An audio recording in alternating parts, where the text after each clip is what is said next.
I don't know if my bio was released in this. I didn't see it in the announcement, but just, I kind of just said it. I've been at the University of Washington since 1992. I've been with Washington Sea Grant since for the last 14 or 15 years.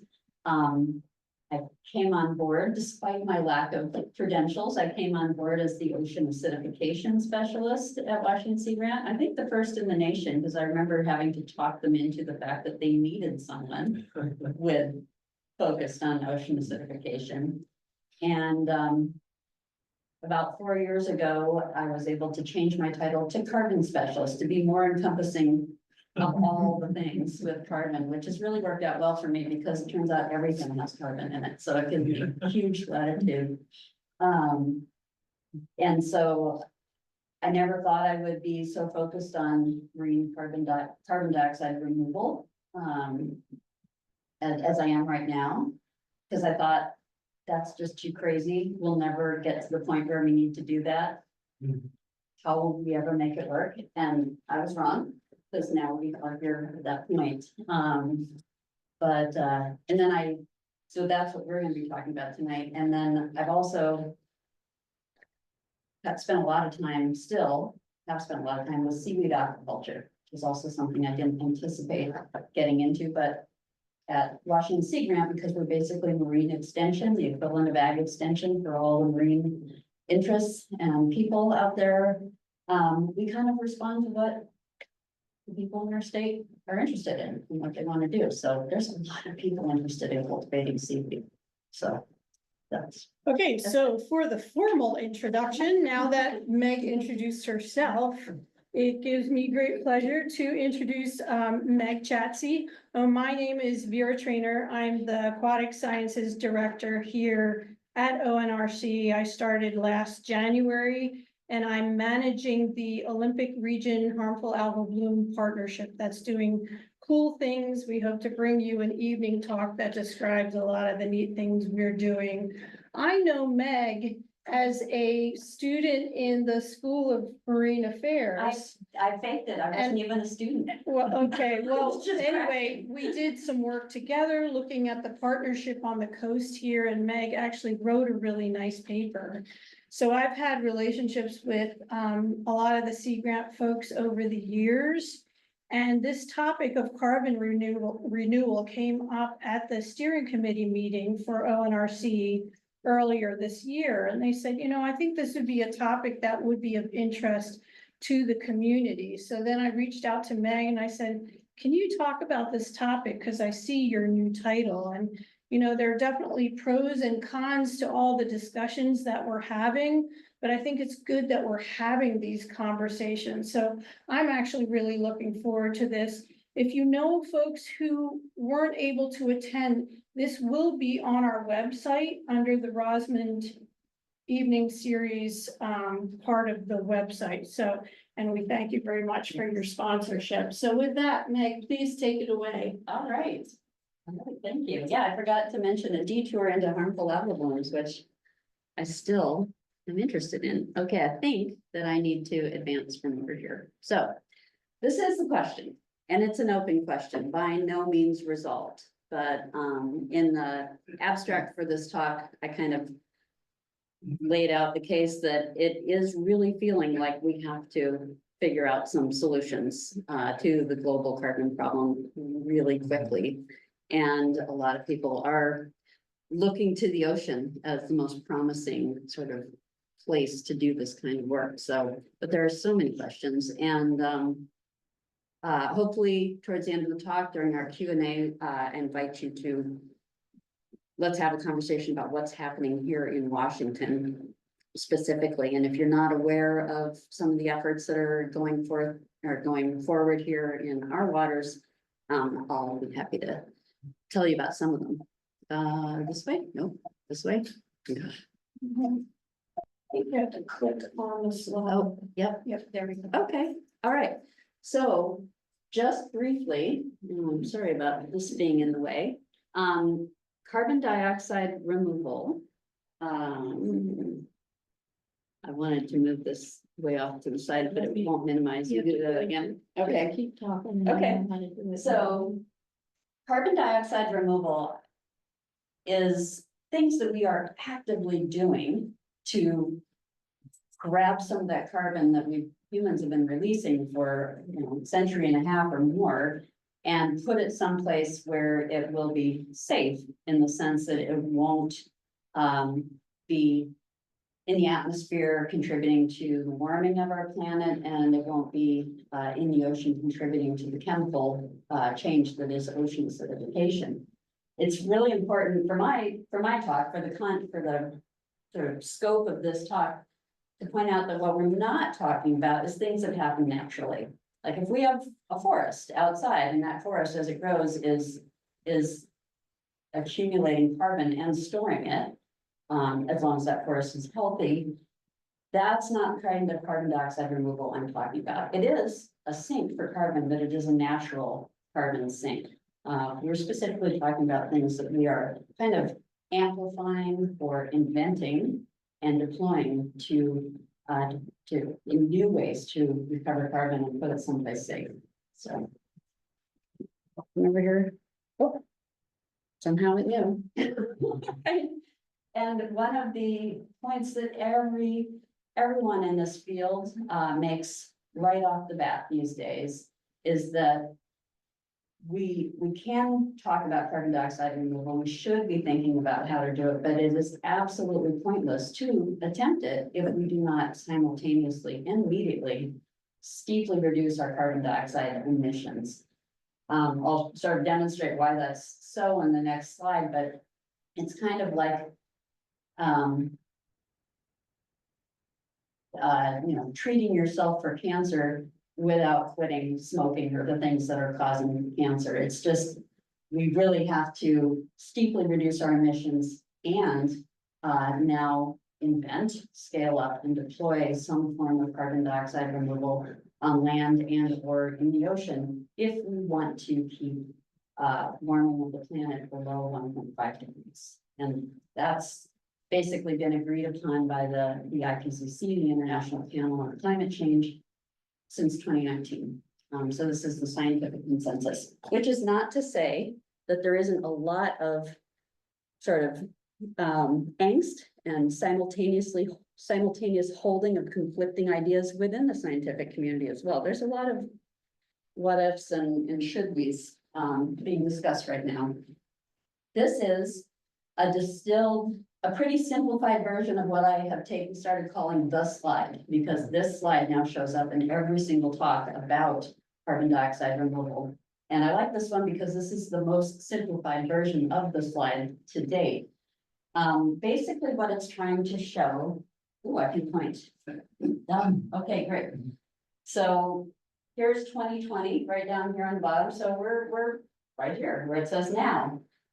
This red line is basically what our annual carbon dioxide emissions will be going forward, or are, if we don't reduce those emissions. And that line is 40 gigatons of carbon dioxide per year globally. A gigaton is 1 billion metric tons. It's so much that I often lose track of how many zeros it is.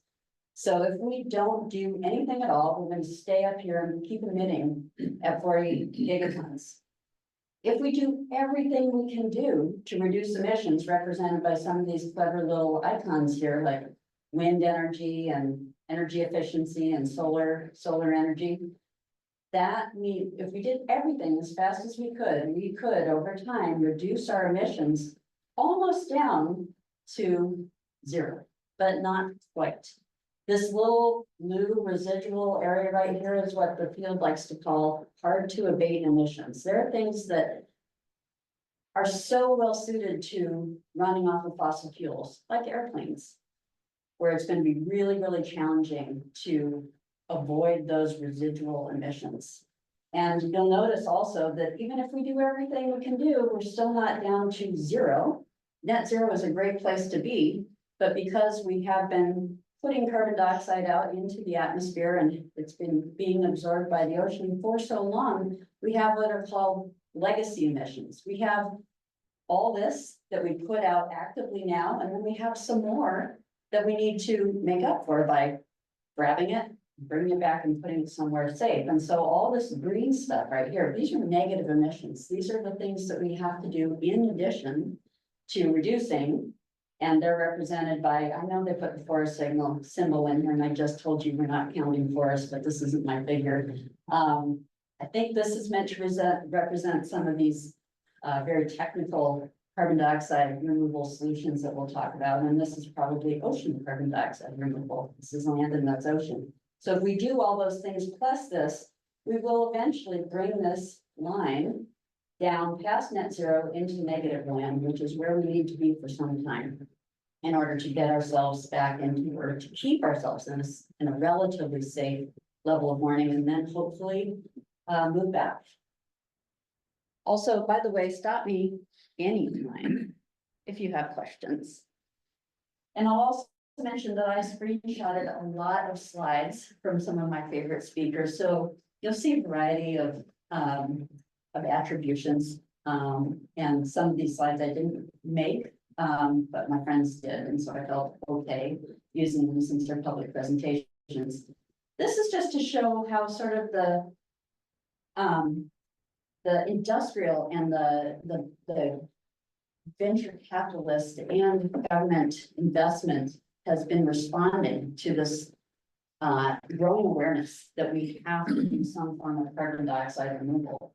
It wasn't really until the IPCC assessment came out in 3 or 4 years ago, and they said, you know what, we actually do need to do up to 20,000 million tons, 20 gigatons of carbon dioxide removal annually by 2100 in order to get ourselves out of this pickle.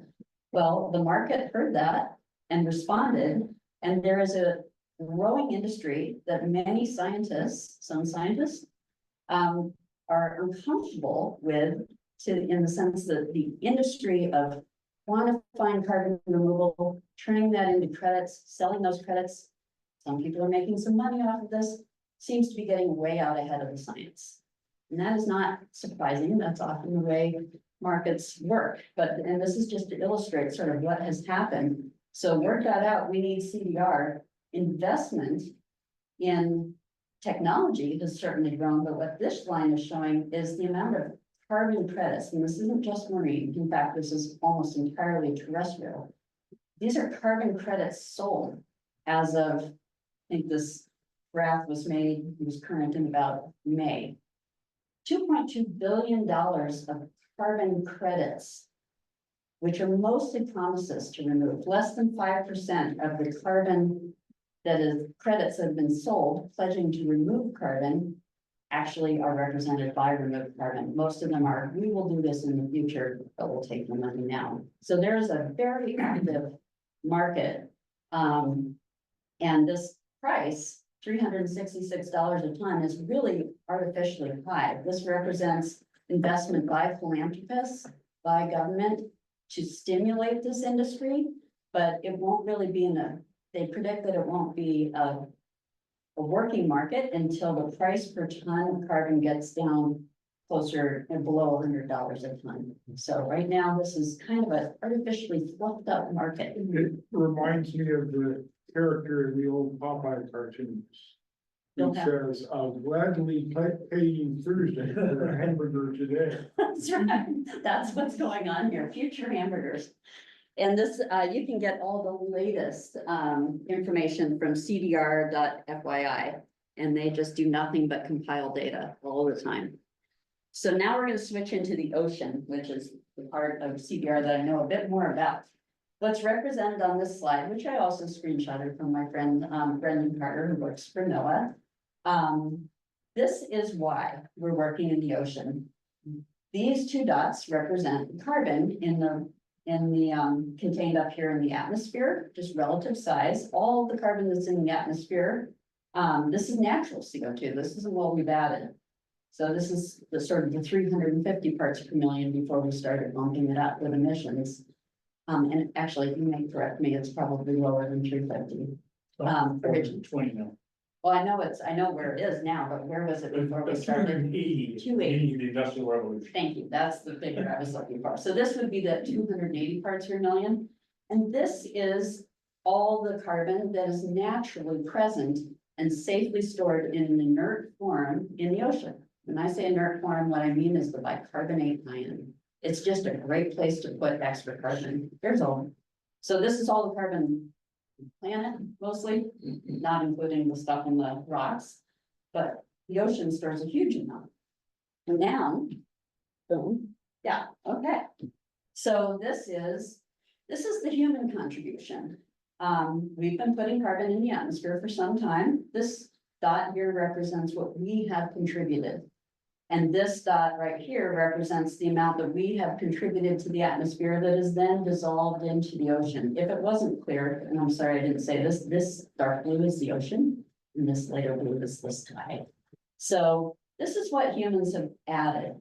Now, this amount of carbon in the ocean is not nothing, and it has been causing problems. This is ocean acidification right here. When you put carbon dioxide in the ocean, or when it naturally is absorbed by the ocean, it spontaneously reacts with water to form a molecule of carbonic acid, which then breaks down into carbonate ion and a hydrogen ion.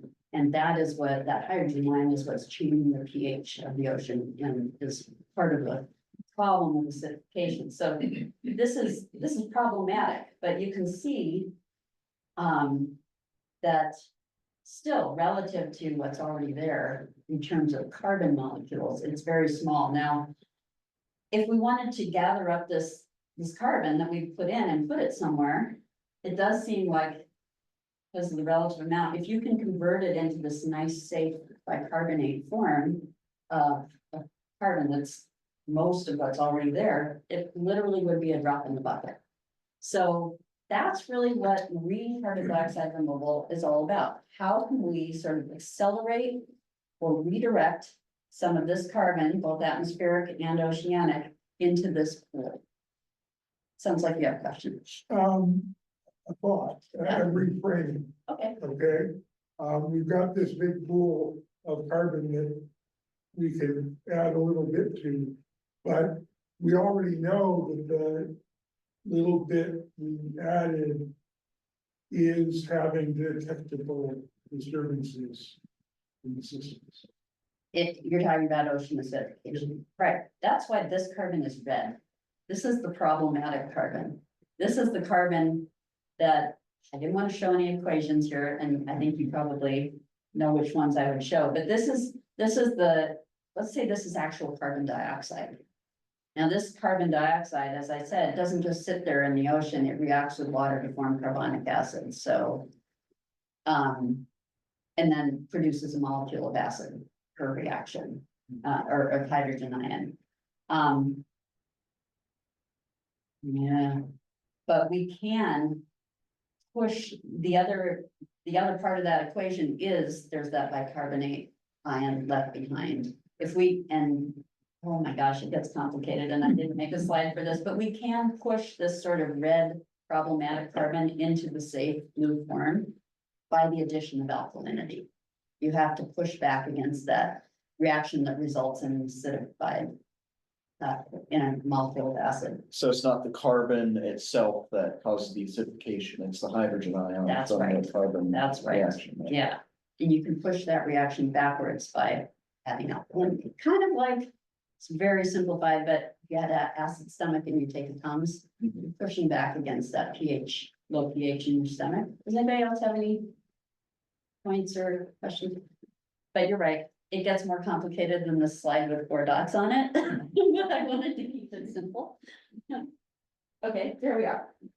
So what is marine carbon dioxide, or NCDR, as I will now refer to it, compared to carbon dioxide removal, which is the sorts of technologies that are already being deployed, even commercially on land, which we can talk about, but we're going to focus on ocean. There are kind of 2 categories, 3 types, and they fit into sort of 2 broad categories.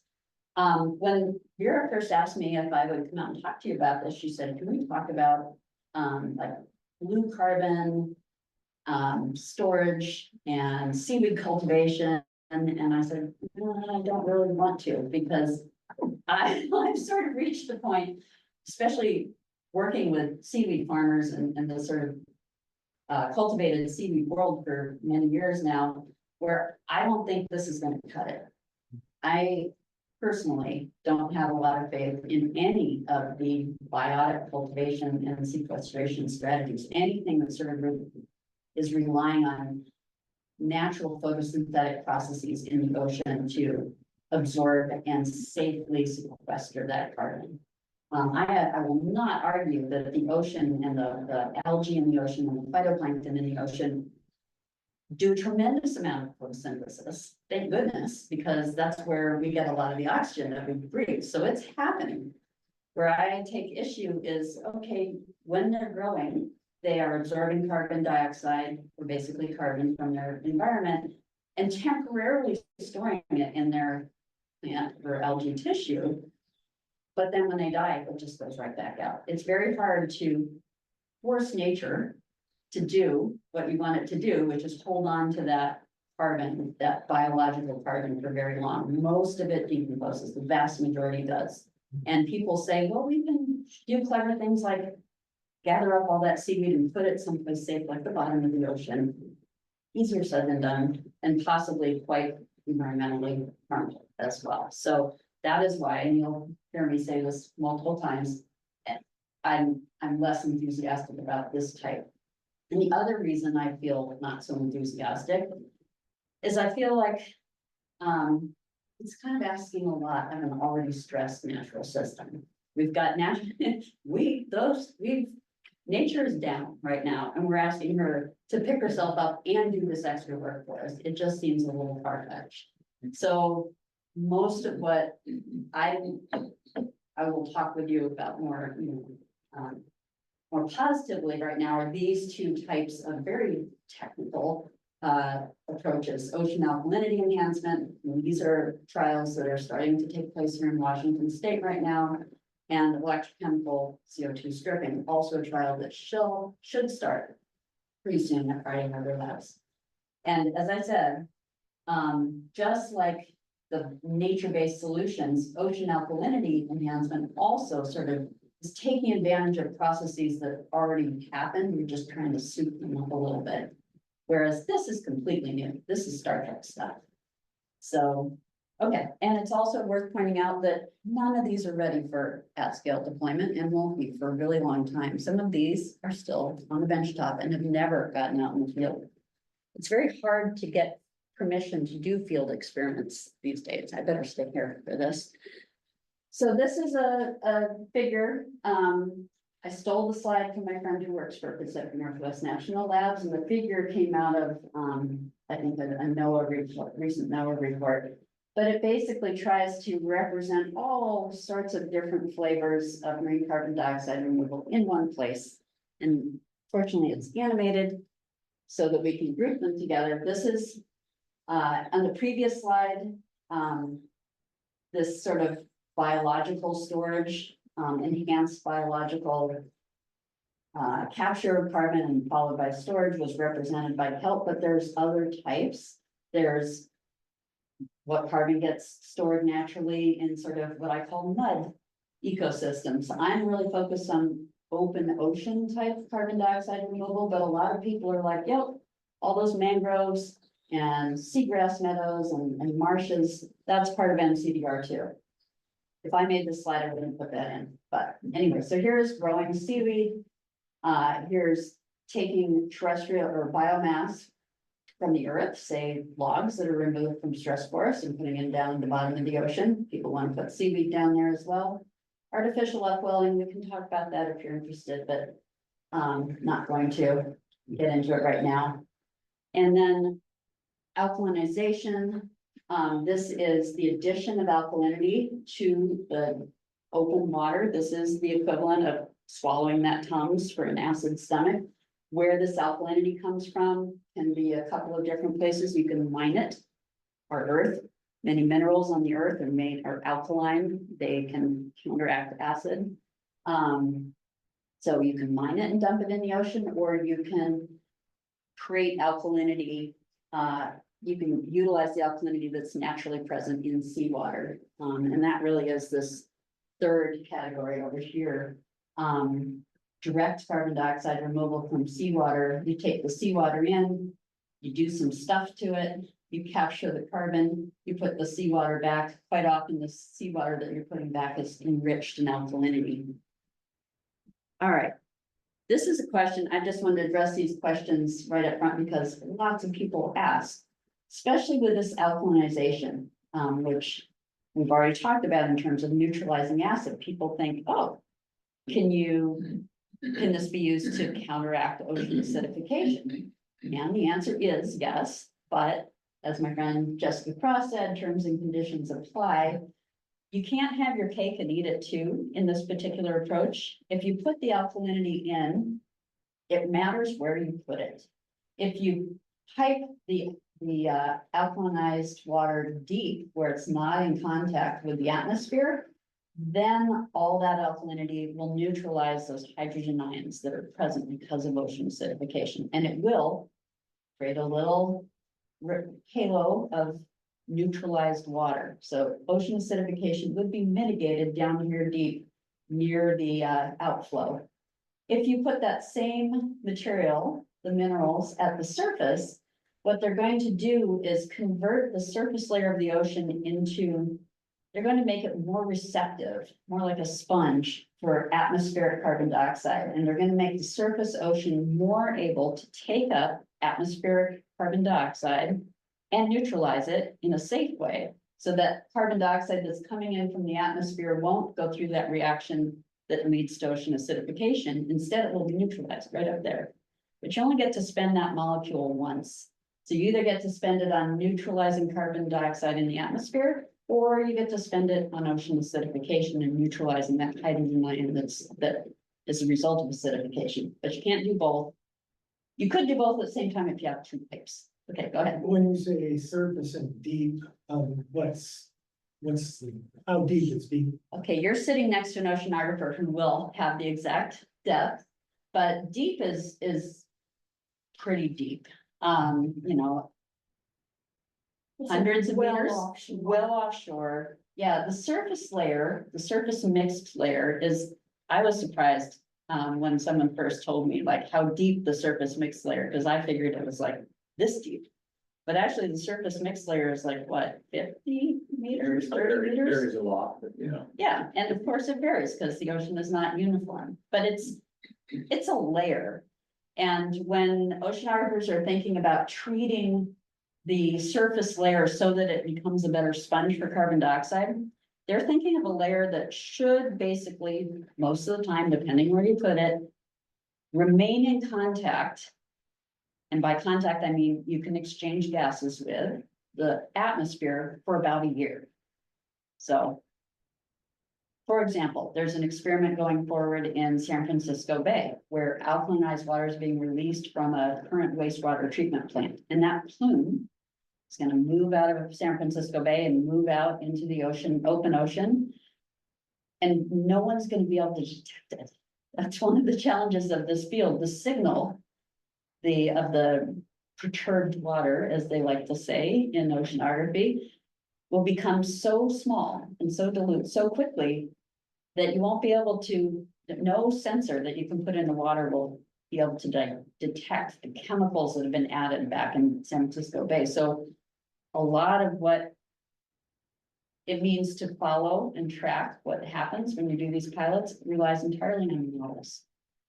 Go ahead. They should have used that Fukushima water release for that. Actually, well, Traces. I think it was pretty hard to detect radioactivity from Fukushima by the time it reached the West Coast, for sure. But they do use some form of isotope as a tracer in these experiments. I think it's got a lot of fluorines in it. It's like a hexafluoro something or other. And that is a tracer that's an isotopically labeled tracer that you can use as a proxy. But even that, they're like, yep, after it gets out this far, we're not going to find it anymore. So you had a question. Did we finish with this? I think I finished with this slide. Did anyone else have any? Okay. All right. I don't think I'm gonna spend too much time on this, because I've already told you it's not my favorite way, but also we've kind of talked about what it is. But the next three infographics are from this really great online resource that's posted by Ocean Visions. That has so much wonderful information about marine carbon dioxide removal. And this just shows in more detail sort of what it would look like if we were seriously trying to grow a lot of kelp and seaweed as a way to capture carbon, and then we would have to put it down deep into sediments where it would not be broken down by bacteria. Or you could ship it to land and process it into, this is probably the best thing I think you can do with mass amounts of seaweed if you're gonna grow it, is use it to replace something that we're already doing on land with something that's a little more climate and carbon friendly. I am part of a research project right now that I really love, that is looking at utilizing seaweed as a agricultural soil supplement. And we can talk about why that won't sequester carbon either, but I do think that if you can replace chemical fertilizer inputs with organic source, in our case, seaweed, then you are perhaps, and we have to do the life cycle analysis, reducing the overall energy input into that form of farming. So if you're replacing energy intensive chemical and synthetic fertilizers with seaweed that just you happen to have too much of, then you are kind of solving two problems. But we're doing the research to find out exactly how effective that replacing is. All right, so that's enough about seaweed. And it's a beautiful picture, but intentional biomass sinking, like, isn't there a question mark there? Like, how are you gonna achieve that? And then carbon sequestered underground, isn't there another big question mark? I mean, like, how are you gonna force We it could in there? decorate this whole thing. This is so hypothetical. And there are Okay. people having very serious discussions about how exactly we will do that. And I will hold up Hillary, basically, a company that just went out of business last month for claiming to do this when they really weren't. Okay. Yeah, they were not doing the fields any good overall. This is ocean alkalinity enhancement.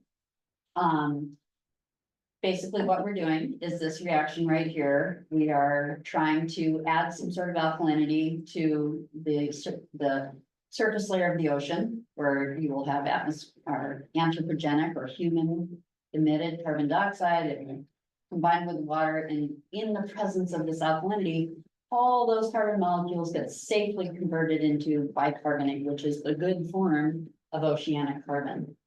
And so, as I said, you can either mine those minerals and literally sprinkle dust on the ocean, or you can use electrochemical processes to take in seawater and then separate the acid and base that's naturally present in seawater, or you can split water in half with electricity and separate that basic hydroxyl ion from the acidic hydrogen ion. And then it all works because you hold on to the acid part and you put the basic part back in. And then it functions in the same way as these alkalinized minerals. And go ahead. I was just gonna say, is that naturally incorporated into organisms and their shells, or is there a lot of free bicarbonate? The alkalinity. This The bicarbonate. Marine organisms can use this. Many photosynthesizers prefer this as their form of carbon to eat, prefer it to carbon dioxide. But for the most part, once it's in this form, and this is a dissolved ion, it's kind of, there's a big pool and it tends to stay there. It doesn't come back out unless you really mess with the pH. Okay, and then this is too complicated. I'm not gonna walk everyone through it. This is electrochemical. It's kind of not a separate category. Ocean Visions made a special infographic just for it, but it kind of overlaps with the previous slide, and that all of these, and there are many different approaches to doing this that all sort of fall into this big bucket. They all basically rely on taking seawater in, sapping it with a lot of electricity, and then dividing things into the acid and base components. And then you can do lots of different things after that step. But basically what you're trying to do, that's not a joke, basically, you're trying to return the base back to the ocean where it enhances the ability of the ocean to absorb more carbon dioxide from the atmosphere in a safe way, and then you gotta do something with the acid. And you can neutralize it with alkaline minerals that you've mined or that exist as a waste product from some industry. You can sell that acid into industry. Hydrochloric acid is a useful reagent. Until this, at small scales, there's a market for the acid that might come from this. If we do this at the scale necessary to capture 10 to 20 gigatons of CO2, we're gonna have a lot of acid on our hands and we'll have to figure out something to do with it. And you can use it, eventually you can use it to generate more carbon dioxide that can be geologically sequestered. But anyway, I think we've spent enough time on this, given that we don't have a lot of time. But I do want to say that for those of you who are reading the fine print and starting to think about what is this going to look like when we're really trying to do this at a meaningful scale, there's this slide. And this came out quite a while ago, in 2020 or 2019. So everybody has known for quite some time that we are talking about almost impossible tasks here. Of the 3 types of strategies that I've sort of given you an overview of, this is what it would look like at scale. And this is actually, when I saw this, that's when I gave up on kelp cultivation, because it's just inconceivable that you could grow this much and figure out something safe to do with it. These are also pretty daunting.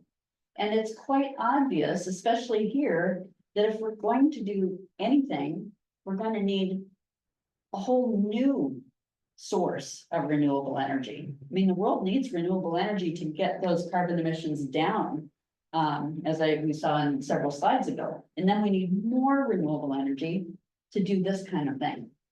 So I take comfort when I look at this slide, I take comfort in the knowledge that we're not going to put all of our eggs in any one basket. Land CDR or marine carbon dioxide removal. We're gonna probably do a lot of different things simultaneously, and we're gonna try and make sure that we're doing things wherever we're doing the things, that they are the things that are appropriate for that part of the ocean or the planet. But it's gonna be an all hands on deck kind of thing. I think, I mean, in my perfect world, the world would stop doing all the things we're wasting our time on doing and really focus on this existential problem, because it is really going to take, it's going to be a global effort like we've never seen before.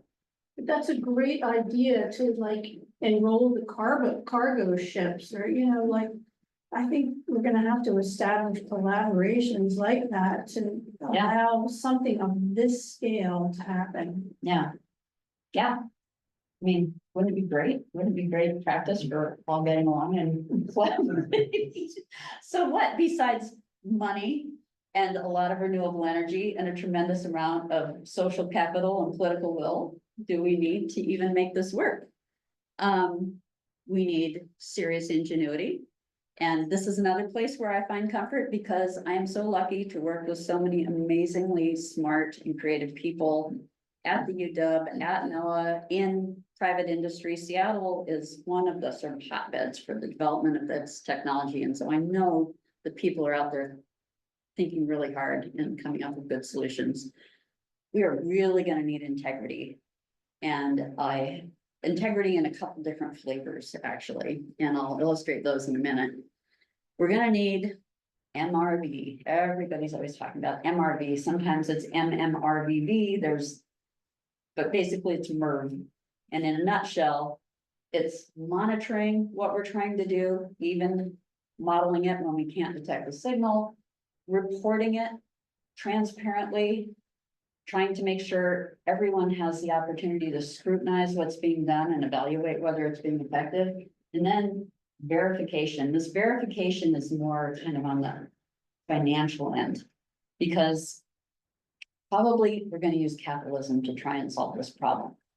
We're going to, be trying to attract investment and making it attractive to people to fund the work that needs to be done. And in order for that to happen, you need to be able to verify both scientifically what's going on, but also verify that the stuff people are paying you to do and buying their carbon credits, all that's based on is verifiable, that it's really happening. And there's been a lot in the land-based CDR. There's been a lot of sneaky business so far. Many of the very promising, highly touted sort of land-based carbon sequestration, carbon credit selling third parties have been revealed to be not entirely honest. And finally, none of this is gonna happen without acceptance by the communities in the locations where this will be done. I've been fortunate basically to sort of been able to dip my toe in the water with seaweed farming. As I said, there are lots of people who want to cultivate seaweed for lots of reasons, not just sinking it on the bottom of the ocean. And it's a relatively benign form of aquaculture compared to some of the very unpopular forms of aquaculture. It can be a very environmentally friendly form of producing protein and feedstock for all sorts of great stuff. But man, don't try and put it in someone's backyard. Every single seaweed farm, little ones that I have seen try to get off the ground in Washington, with one exception, have had just a really, really hard time. We now have 2 seaweed farms in Washington, 2 that have received permits, the state's approved it. They've both been appealed multiple times and still don't have anything in the water. So I bring that up because I'm like, if you can't put in a 5-acre seaweed farm, do we really think that the public is going to embrace and welcome some of these things that are gonna look like big factories on the coast? So we've got work to do in that regard. All right, so this is my example of ingenuity. Pretend I am not an employee of both the state and the federal government for a second, because we're not supposed to play favorites. So I'm not gonna say that this is my favorite MCDR startup in the entire world, but I will hold up Banyu Carbon as an example of just incredibly smart innovation. These are 2 professors at the UW in the School of Oceanography, both on leave right now to spin up this company that the thing I think is so creative about it solves that where are we gonna get the energy problem? This is a sunlight driven process that relies on a natural molecule that responds when you shine sunlight on it. It shifts its conformation and actually changes its own pH. And when it changes its own pH, becomes more acidic itself, that acidifying of the seawater pushes carbon dioxide out into a gas form where it can be scooped up and safely tucked away. And then you turn off the light and the molecule goes back to the way it was before.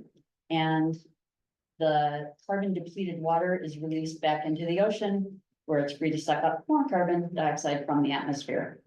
It's just really clever. And the coolest thing is the wavelength that makes that molecule change its conformation is not the same wavelength, are not the same wavelengths that are used to drive photovoltaic cells. So you can nest this process in a solar farm near the shore, and you can make electricity while you're capturing carbon to run the whole thing. So it's pretty great, and don't take my word for it, because these 2 have received tremendous investment.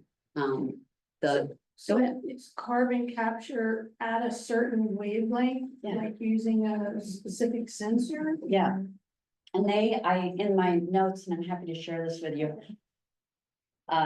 Julian and Alex don't talk publicly about their technology very often, but they finally gave a webinar that's publicly available in January of 2024, where they kind of laid it all out.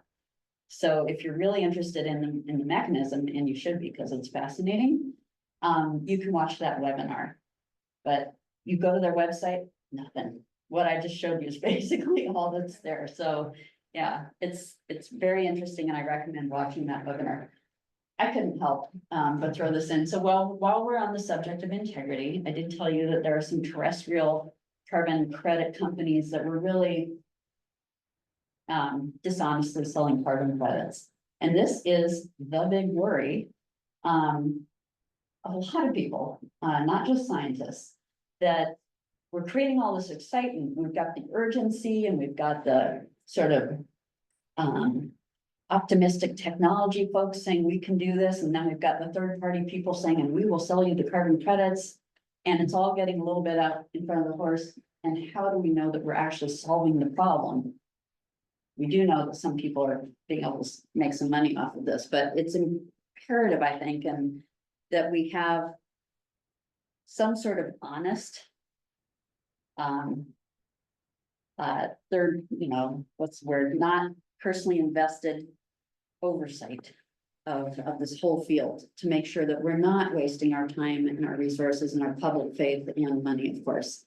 Now, I did say I was gonna hold up one marine carbon dioxide company sort of as an example of what can go wrong. This was from June 2022. I actually knew a scientist who left this company because he was so appalled by their practices and the sort of lack of science. But they were at the same time, the darlings of the industry. And a year after this article came out, Microsoft made their biggest yet investment in carbon capture in Running Tide, $30 million investment. In June, they folded because things caught up with them. So we don't want this to happen, and we need to, I think, a sort of high standard and a lot of oversight can help this, prevent this sort of thing from happening.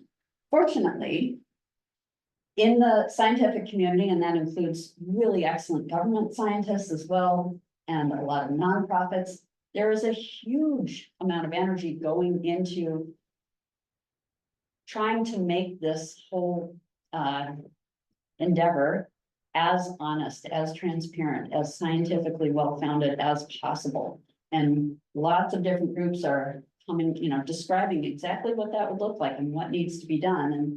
And at least in the US, the government is listening. The Department of Energy and NOAA are behind some of these sort of codes of conducts and other things, and they're certainly building it into their funding mechanisms. And most of the work that's being done is being done by the Department of Energy and NOAA in this field right now.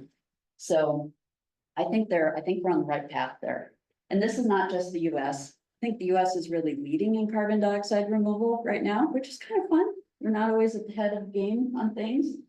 And so it's really good to see that our government is trying to do this right. And then, as I said, this is monitoring, reporting, and verification. It's pretty obvious why this sort of thing is important. You have to know that you're doing the things you say you're doing. And not just because you're trying to sell, make the basis of high quality carbon credits. And then finally, as I said, we're not gonna get anywhere if we don't really co-create. We don't walk in and say, trust us, we're gonna do this here. This is for the good of humanity. That doesn't seem to fly very well. These pictures I took at an event that I actually held in April in Seattle, and it's kind of cheating because all these folks are already within the industry. This was a MCDR community sort of community building event, bringing people together from Alaska, Washington, Oregon, and British Columbia,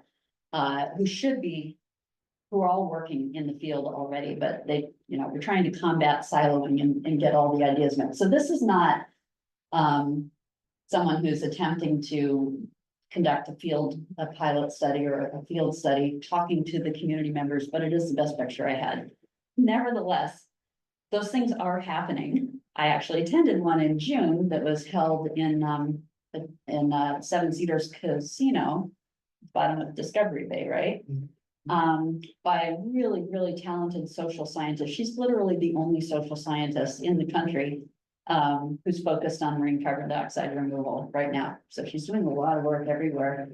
And she has held some sort of community engagement events, more like, what do you want to know about carbon dioxide removal? What are your concerns?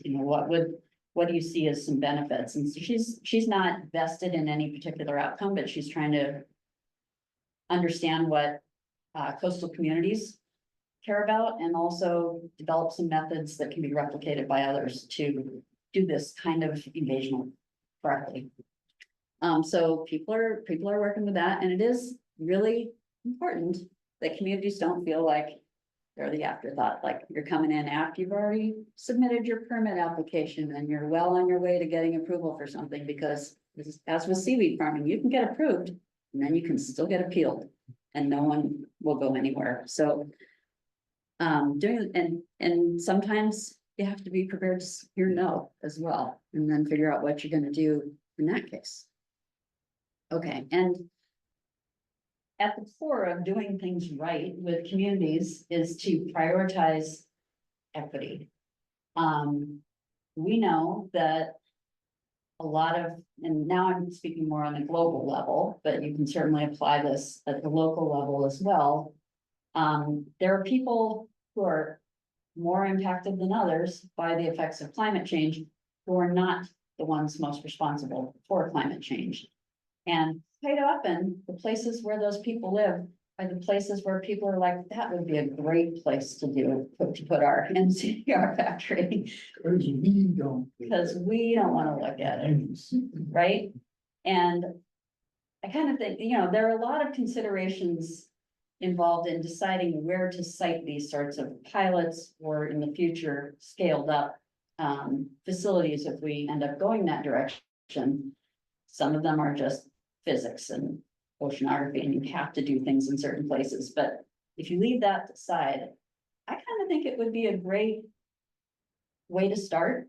If the first mid-sized facility for carbon dioxide removal was not out there, but it was in Elliott Bay, or off Bainbridge Island, or maybe even in the San Juans, although good luck with that, really. But yes, in our front yard, so not only prioritize those and acknowledge and respect the interests of people who've been most affected by climate change, but don't force this off on them too. Own the problem, and then make sure, as my social scientist friend Sarah Nawaz is doing, that there are ways to involve people. And this is hard with MCDR. It's harder. There's lots of precedents for doing this, sort of like in fisheries management, because people have been fishing for millennia. They know what they want. They know what they get out of it. In these discussions about carbon dioxide removal, most people have never even heard of it. So it's kind of hard to come in and say, well, what do you all think of it? What do you want? When there's a fair amount of education that has to be done first, but then you don't want to it's hard to come in and educate people and not sort of create this power dynamic, like we know more than you do, and you should really just listen to what we say. So this is challenging, and I'm glad people are working on it.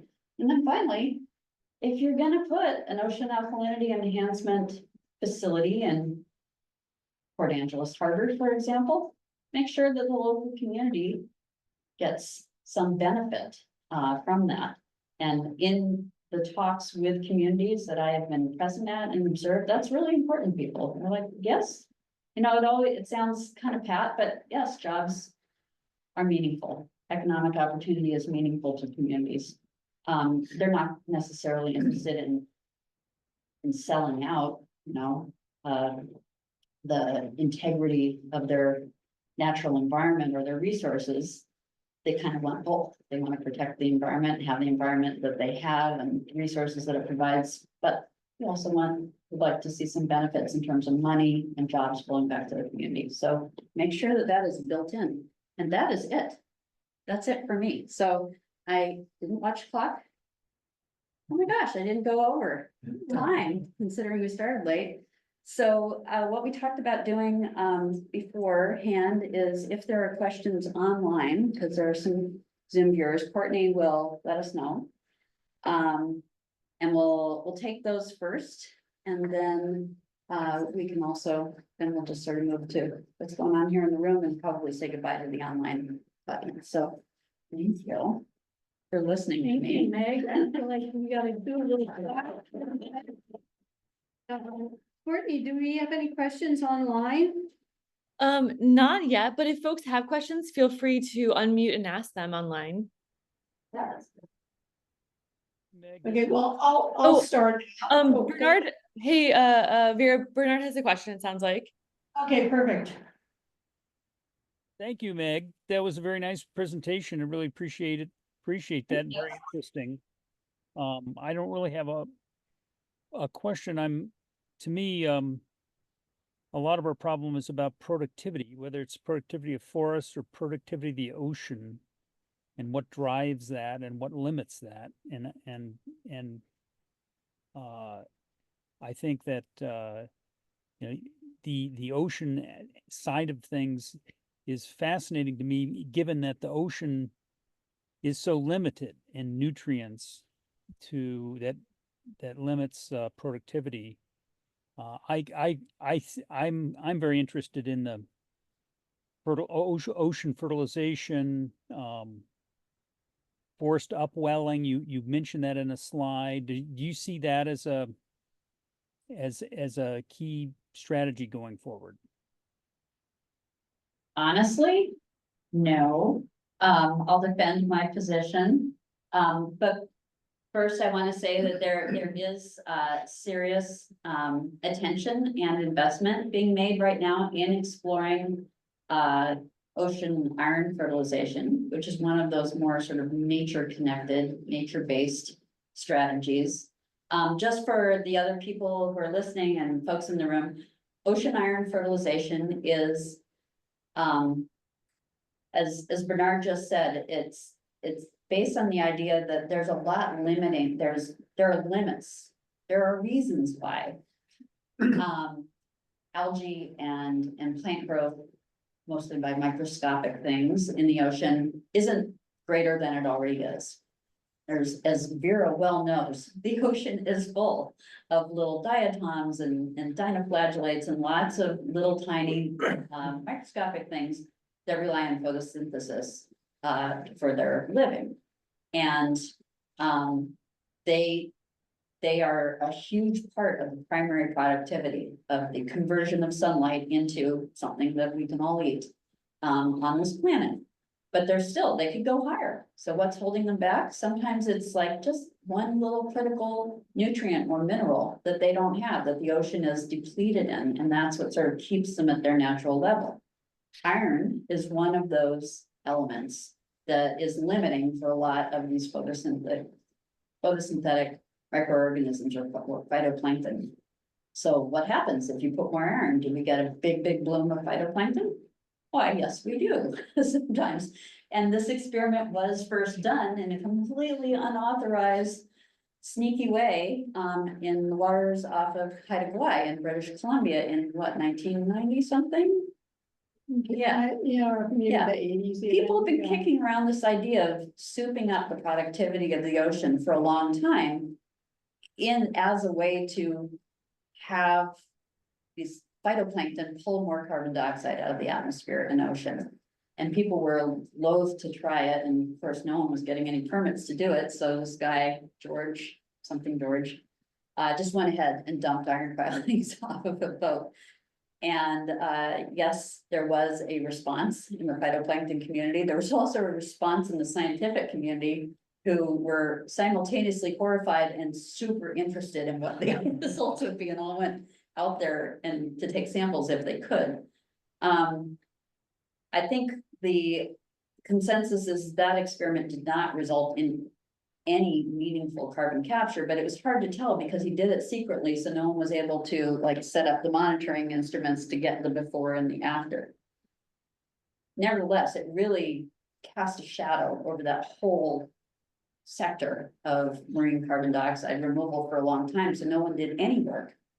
Just recently, in 2023, in fact, federal investment in a suite of marine carbon dioxide removal research projects did end up funding one new ocean iron fertilization experiment. It's being conducted, I think, by Woods Hole, but don't quote me on that. Woods Hole's pretty reputable, so it's probably being Woods Hole Oceanographic Institute in Massachusetts.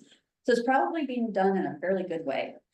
But I can tell you that even some of the people who are involved in the project have a healthy skepticism about it, but they really, you need to do the experiment to see these things. The reason I feel skeptical, and I think the reason lots of other people do, is it's this idea that, there are two types of sort of ways to cycle carbon on our planet. There's the slow, it's called the slow carbon cycle. It's sort of the geological timeline. It's what volcanoes do. They put carbon out and then it, slowly works its way back into the seafloor, and that takes a long, long time. And it's very hard to speed that up. But biological carbon cycling, that's called the fast cycle. That's very easy to speed up. You give the algae more food, they grow better, and they temporarily pull in a lot more carbon. But then they just as quickly release it when they start to decompose. So we haven't solved that problem yet, really, Bernard, of freezing that moment in time when all that extra biomass has been created as a result of fertilization, and then figuring out how to put it somewhere or change it into something that is stable for a long time. So, And just, go ahead. yeah, I was just gonna add, there were a couple other experiments, SOFX and IronX, uh-huh, Equatorial Pacific, and then like in offshore Canada. Yeah. And we made some measurements, and one of the dominant organisms in most of these studies was Pseudonychia, which is the organism that shuts down the razor clam fishery here.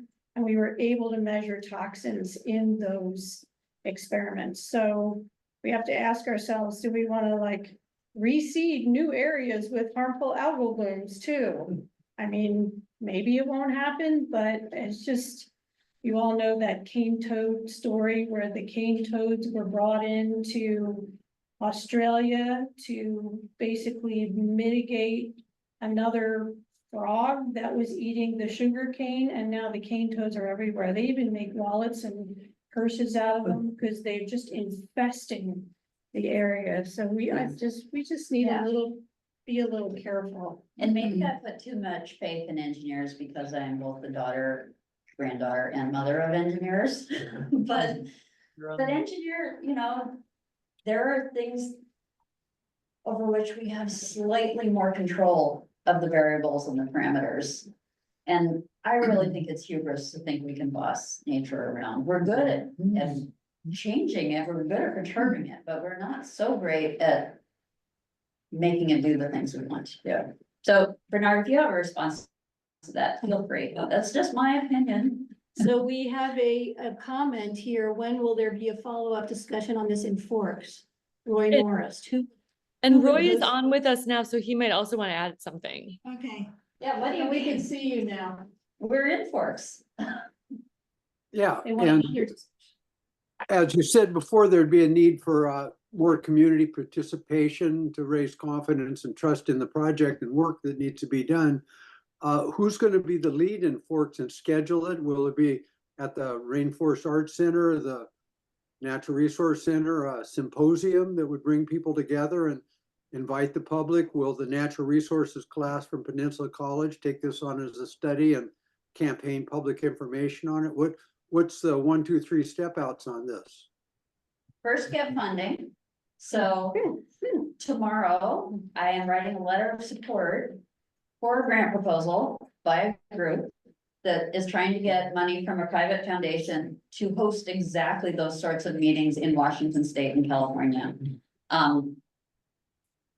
I'll just start by saying this whole field is moving really fast. You saw that graph with the investment, like there was research being done before 2021, but it really feels like it's only been in the last 5 years that people have been talking seriously about marine carbon dioxide removal at all. So the first thing that happens is people do sort of experiments in labs to try and figure out approaches.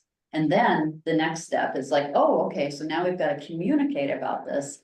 And then comes the really important and meaningful step of, okay, now we need to really engage in dialogue with the public about what they want and how to do this. So we're just literally just getting to that. It was June 2024, Max, when this first sort of community conversation was hosted,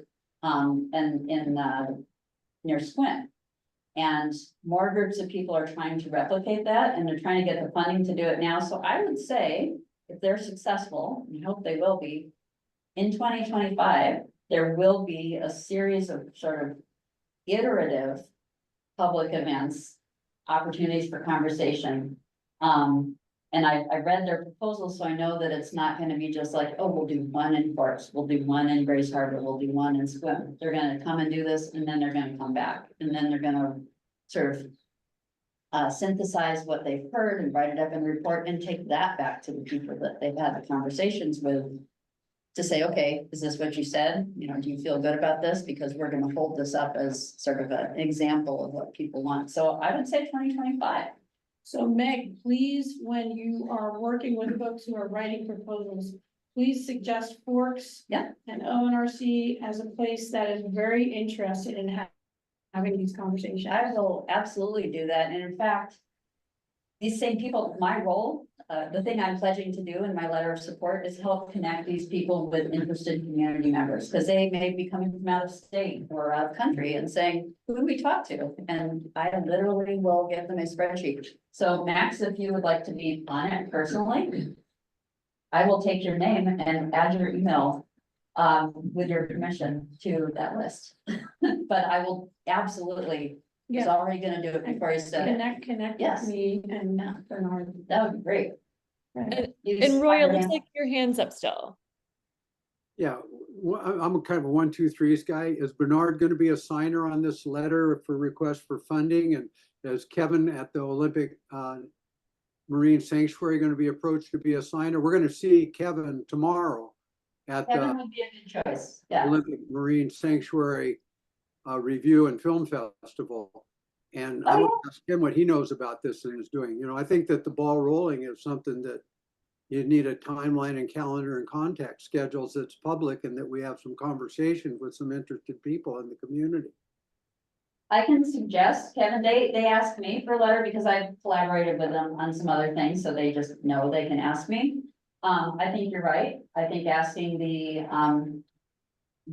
Olympic National Marine Sanctuary to also, even if they're not signing up ahead of time to provide, you know, to endorse this idea, you bet they'll be asked to help convene public discussions, because that's what they're good at. But bring it up when you do see them. And by the way, if you go to the film festival, thank you for going to that. I have a film in that. It's the one about ocean acidification. So That's tomorrow? it's Friday, I think, right? Friday. Friday, yeah, yeah. Yeah, this is all very good. One of my goals of living here and working here for decades is to promote the Olympic Peninsula as being a petri dish for studying global warming issues, and to really have Forks and Port Angeles be an epicenter for convening these, like Coldwater Harbor in New York, and places where people read out papers and have regular discussions and convene confabs of this kind of work. I think that that can be a new growth industry for the Olympic Peninsula, and particularly to Forks. We're able to host the Washington Marine Debris Action Plan confab in Port Angeles in the next couple of months. And we're trying to base a lot more scientific research. And once you get an intersect of a number of initiatives, you create syntrophy around a population of scientists. Right now, we buy homes on the peninsula and rent them to scientists that work mostly for the tribes.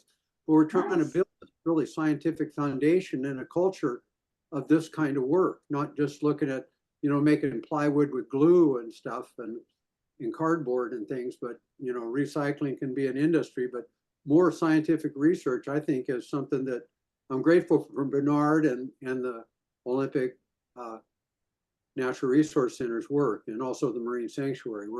We're on the way to it, but I think that there's a real potential for using this very topic as one of the points of the spears that we can initiate for more conversations and work on the peninsula. That sounds great. I'll be quiet. I tend to go on, but I'm enthusiastic and have a lot of ideas. I just want to jump in and say thank you, Roy, for all that you do. And I agree. And I really think that rural places like the peninsula have a lot to offer the world. Yeah. And we're not, we're, you know, we're working to make, to influence and help solve problems in ways that are very difficult to do from, you know, downtown Seattle. We just came back from Sydney and Melbourne working with International Alliance on the UN Plastics Treaty. And my wife's going to Louisville, Kentucky. I'd rather do the work here going to Port Angeles and Forks myself. Yeah. Well, I have to say that the Department of Energy agrees wholeheartedly with you. The Pacific Northwest National Labs, which is Yes. essentially DOE, the only marine lab in the country, in the whole Department of Energy National Labs system, is the Marine Lab in Swim. And they very much see themselves as the perfect, as a test bed for this type of research. And it wouldn't just happen at the mouth of Swim Bay. They would be the epicenter, but the work would probably take place all over the peninsula and even on the outer coast. So they are really trying to position themselves to attract investment and projects and collaborators to this part of the state to lead this work. And they're doing a pretty good job. I did promise I would talk with you, and we can chat outside after the webinar ends, or we can talk in here about the pilot projects that will go into the water here in Washington State, because they are, I think they do check that box of being the appropriate types of experiments to do in this setting, both oceanographically and sort of socially as well. And Yeah, I'd love to have them give talks about what they're doing and how we they're will force them collaborating to. with the local people and Yeah, so yeah. forth, so Yeah, we will be in touch Yeah. about that. Yeah. Any other questions? This has been a really good discussion. I wanted to mention that the next seminar in the summer series is Tuesday, August 13th at 7 p.m. And it's going to be by the summer interns. And I'm going to go and scold them right now for not coming here for this talk. is that them right We'll there? hear about their interesting work that they've been doing in the surrounding forests. Cool. So Vera, thank you. Vera, Yes. before you go, I just want to apologize for the interns. They've been on a 10-day rigorous fields foray down to Oregon and Southern Washington, and they're exhausted, and they all headed to Seattle this Okay. afternoon. Oh, I see. Okay. Austin. All right. Thank you for that. Well, thank you for joining online, Roy and Thanks, Bernard Roy. and Courtney, and for all of you for being the ones who come regularly. Thank you so much. And we're gonna continue to do the monthly seminar series in the fall. And I think when it gets rainier here, we're gonna see more attendees. Yeah. But we won't be able to have such nice I know. fresh air flowing through the room, so. All All right, right. Thank see you you in the all. future. We're gonna sign out now. Okay. Bye, thank you. Bye, Thank you, Courtney. Courtney. So I'll just leave. And Tom, I wanted